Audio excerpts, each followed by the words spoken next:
Back to news. ఇక మిగిలిన details చూద్దాం. గ్రేటర్ చుట్టూ నలుగురు బీజేపీ ఎంపీ ఉన్న హైదరాబాద్ కు నిధులు తీసుకురావడంలో విఫలమయ్యారని సీఎం రేవంత్ రెడ్డి ఫైర్ అయ్యారు. హైదరాబాద్ మియాపూర్ లో పలు అభివృద్ధి కార్యక్రమంలో పాల్గొన్నారు. త్వరలో గాజుల రామారంలో 100 ఎకరాల్లో అంతర్జాతీయ బస్ టెర్మినల్ నిర్మించబోతున్నామని, ఇక 3 నెలల్లో ఇందుకు సంబంధించిన పనులు ప్రారంభిస్తామని స్పష్టం చేశారు. విశ్వనగరం అని చెప్పుకుంటే సరిపోదని, అందుకు అనుగుణంగా అభివృద్ధిని ముందుకు తీసుకెళ్లాలన్నారు. అందులో భాగంగానే మెట్రో 2వ దశ విస్తరణ పనులు చేపడుతున్నామని తెలిపారు సీఎం.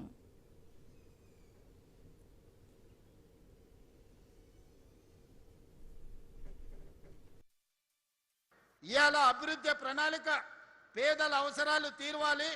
ఈ ప్రాంత అభివృద్ధికి అవసరమైన ఎలివేటెడ్ కారిడార్లు గాని, ఫ్లైఓవర్స్ గాని, అండర్ పాస్లు గాని, రోడ్లు గాని, అవసరమైన ప్రభుత్వ కార్యాలయాలు గాని, ఇవే కాకుండా పేదోళ్ళ పిల్లలు చదువుకోవడానికి young India integrated residential schools కానీ, అదేవిధంగా తెలంగాణ స్కూళ్ళను కానీ ఈరోజు ఈ ప్రాంతంలో మనం మొదలుపెట్టినాం. ఎందుకంటే ఈ ప్రాంతానికి వివిధ రాష్ట్రాల నుంచి వలస వస్తుంటారు. వాళ్ళ ప్రధానమైన సమస్య పిల్లల చదువులు, తల్లిదండ్రుల వైద్యం. అందుకే పిల్లల చదువులకు ఉచితంగా అంతర్జాతీయ ప్రమాణాలతో చదివించాలని, ప్రైవేట్ కార్పొరేట్ స్కూళ్లతో పోటీ పడాలని, అదేవిధంగా అపోలో యశోద లాంటి ట్రీట్మెంట్స్ అందించాలి పేదవాళ్లకు ఉచిత వైద్యాన్ని ఈనాడు ప్రత్యేకమైన ప్రణాళికలతోని మన ప్రభుత్వం ముందుకు వచ్చింది.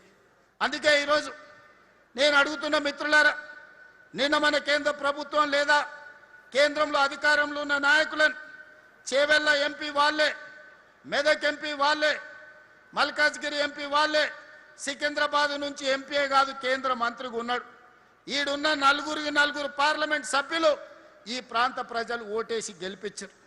తెలంగాణ నుంచి 8 మంది ఎంపీలను ఇస్తేనే నరేంద్ర మోడీ గారు ప్రధానమంత్రి అయిన. నేను ఇవాళ అడుగుతున్నా, ప్రజలు మీకు ఓట్లేసి గెలిపించి ఢిల్లీకి పంపిస్తే మోడీని అడిగి మెట్రోని తెచ్చే తెలివితేటలు మీకు లేవా? రీజనల్ రింగ్ రోడ్కు నిధులు అడగాల్సిన అవసరం లేదా? గోదావరి నదీ జలాలు హైదరాబాద్ నగరానికి తాగడానికి నిధులు తీసుకురావాల్సిన అవసరం లేదా? సింగూరు నదీ జలాలను హైదరాబాద్కి తేవాల్సిన అవసరం లేదా? వీటి మీద మీరు మోడీ గారిని అడగరా? మూసీ నది ప్రక్షాళన కోసం కేంద్ర ప్రభుత్వం నుంచి అనుమతులు కోరుతున్నారు. ఆయన పెద్ద మనిషి కిషన్ రెడ్డి వెనకటికి ఎవరో చెప్పిండంట, పొంకనాల పోసిగానికి 3 ఎట్లుంటే 36 దొడ్లునే. అయ్యా కిషన్ రెడ్డి, నువ్వు ఎంత మొనగానువో ఎంత లడాయికోతో తెలంగాణ వాళ్ళందరికీ తెలుసు. నీ తెలివితేటలు ఆపేయి. మోడీ గారిని అడుగు. ప్రాణహిత చేవెళ్ల మీద తుమ్మిడేటి ప్రాజెక్టు మహారాష్ట్ర ముఖ్యమంత్రి మనతో చర్చించడానికి రాకుండా అడ్డుపడుతున్నది మీరు కాదా? ఈరోజు గోదావరి నుంచి ఈ నగరంలో విస్తరిస్తున్న జనాభాకు 20 టీఎంసీల తాగునీళ్లు తేవాలని పనులు ప్రారంభిస్తే ఆ నిధులు రాకుండా అడ్డుకుంటున్నది మీరు కాదా? ఇవాళ సింగూరు జలాలను నగరాన్ని దాహార్తం తీర్చడానికి ప్రయత్నం చేస్తుంటే అడ్డుపుల్ల పెట్టింది మీరు కాదా? ఈరోజు నరేంద్ర మోడీ గారు సబర్మతి రివర్ ఫ్రంట్ కట్టుకుంటే అబ్బా ఆహా ఓహో అని నువ్వు డప్పు కొడతావంటి. ఆయనకు ఢిల్లీలో యమునా నది కట్టుకుంట్రి, యూపీలో గంగా నది రివర్ ఫ్రంట్ కట్టుకుండ్రి. మరి మనకున్న మూసీని ప్రక్షాళన మనం చేసుకోవద్దా? మన మూసీ బాగుపడొద్దా? మన మూసీ మన ప్రజలకు ఉపయోగపడొద్దా? మన మూసీ సరిహద్దున మన యువకులకు ఉద్యోగ ఉపాధి రావద్దా? ఎందుకు అడ్డుకుంటున్నారు? గుజరాత్కు గులాములుగా మీరు ఎందుకు పనిచేస్తున్నారు? గుజరాత్ అభివృద్ధి చేసుకోవడం నరేంద్ర మోడీ బాధ్యత అయితే తెలంగాణ హైదరాబాద్ నగరాన్ని అభివృద్ధి చేయాల్సిన బాధ్యత కిషన్ రెడ్డికి, ఈటెల రాజేందర్కు, విశ్వేశ్వర రెడ్డికి, రఘునందన్ రావుకి లేదా అని నేను అడుగుతున్నా. ఇక్కడున్న ప్రజలు మీకు ఓటు వేయలేదా? మిమ్మల్ని ఎంపీలను చెయ్యలేదా? మీరు కేంద్రంలో ప్రభుత్వంలో లేరా? ఇవాళ పదే నువ్వేం చేసినావని నన్ను అడుగుతున్నారు. 10 ఏళ్ళు ఉన్నాయన, 10 ఏళ్ల తర్వాత ఫామ్ హౌస్లో వండుకున్నాడు. 12 ఏళ్ళు అయింది నరేంద్ర మోడీ వచ్చి.